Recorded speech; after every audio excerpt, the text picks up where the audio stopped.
Hey, what's up guys? It's Vapes the Gaming here, and today I'm going to talk about the new Call of Duty World War II and how its developer Sledgehammer Games was cucked out by social justice warriors. Just as an FYI, I'm currently using a pistol because I'm 2 guns away from dark matter. Anyways, let's get started. I first want to point out at how a great decision it was to go back to a more traditional Call of Duty roots by choosing a World War II theme, and by keeping the style more simplified by keeping the game boots on the ground.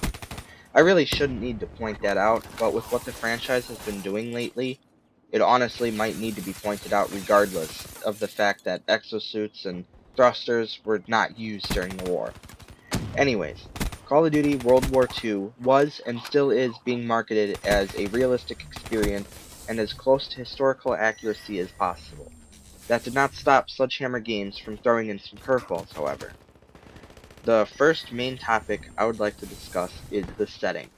From gameplay released at E3, along with all the other recorded gameplay by other YouTubers, it gave everyone a chance to see for themselves just how this new Call of Duty will play and look before the beta, which starts August 24th to 28th for PS4 users and September 1st to 4th, I believe, for PS4 and Xbox players, as long as you got the code from your pre-order.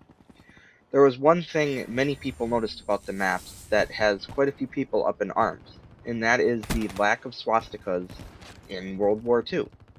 Sledgehammer Games was so worried about offending people who are playing a World War II themed game that they chose to exclude the swastika from its multiplayer. You heard that right. A World War II game where killing Nazis is deemed too offensive for its players. You might as well take out the guns at this point too, since killing people is scary and bad, right? Anyways, Sledgehammer stated that swastikas will be included in the single-player campaign, so at least there is a little history involved in a game themed from one of the worst world wars we've ever seen.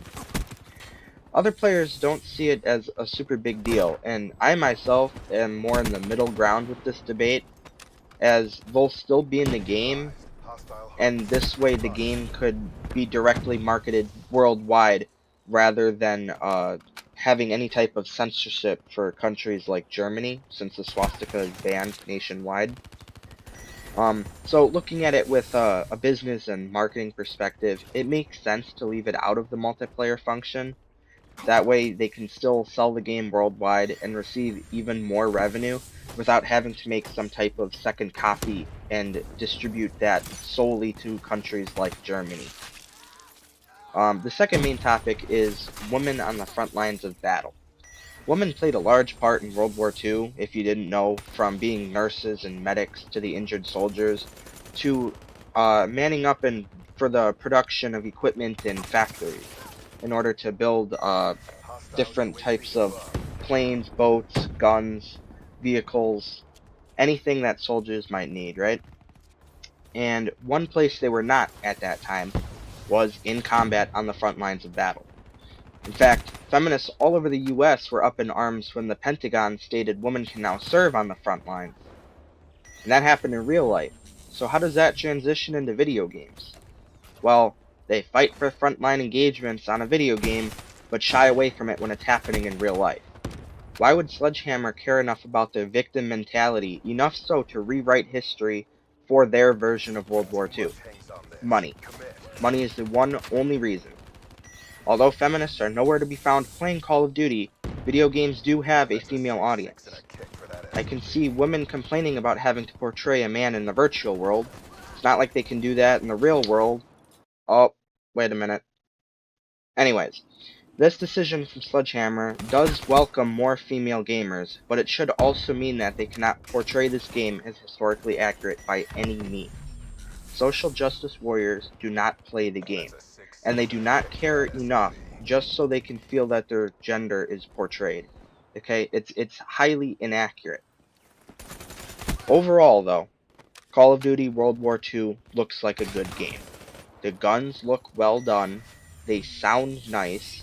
The map we took a look at during E3, it looks well placed into the time period. There's a very nice World War II theme, even though the lack of swastikas. And essentially, we kind of just need to wait That's until a more sick information is idea for released that or until installment. everyone can get their hands on the beta 2 months from now. The company was cucked out, and while it might seem discouraging about how the game will play out when it releases, arguments can be made out for Sledgehammer doing what they did for business purposes. But it doesn't help that their decision simply pissed off their player base at the expense of opinions from people who don't play Call of Duty to begin with. There's no winning this. That is my Blackout's opinion our on the new ticket to Call of victory. Duty. Please leave your thoughts and opinions in the comments section. This is Vapes to Gaming. I'll see you next time.